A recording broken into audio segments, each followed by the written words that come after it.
అధికారంలోకి వచ్చిన తర్వాత మొట్టమొదటిసారిగా పిఠాపురం వేదికగా మార్చి 14న జనసేన పార్టీ ప్లీనరీ సమావేశం ప్రతిష్టాత్మకంగా జరగనుందని జనసేన పార్టీ పిఠాపురం నియోజకవర్గ ఇన్ఛార్జ్ శ్రీనివాస్ తెలిపారు.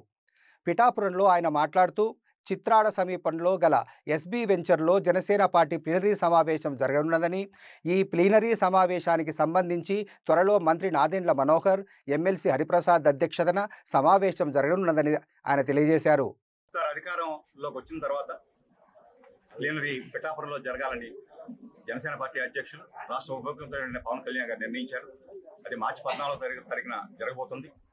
కొంచెం ఎలక్షన్ కోడ్ గురించి కొన్ని మీటింగ్లు లేట్ అయ్యాయి. త్వరలోనే ఫస్ట్ వీక్లో మా పిఎస్సి చైర్మన్, రాష్ట్ర మంత్రివర్గ సభ్యులైనటువంటి నాదెండ్ల మనోహర్ గారు, ఎమ్మెల్సీ అయినటువంటి హరిప్రసాద్ గారు కూడా ఫస్ట్ వీక్లో కాకినాడ వస్తారు. ముందు ఫస్ట్ ప్రిలిమినరీ మీటింగ్ జరుగుతుంది. వేదిక ప్రస్తుతానికైతే మేము ఎస్బీ వెంచర్స్ అని అనుకున్నాం. అది ఫైనల్గా వచ్చిన తర్వాత కన్ఫర్మ్ అవుతుంది.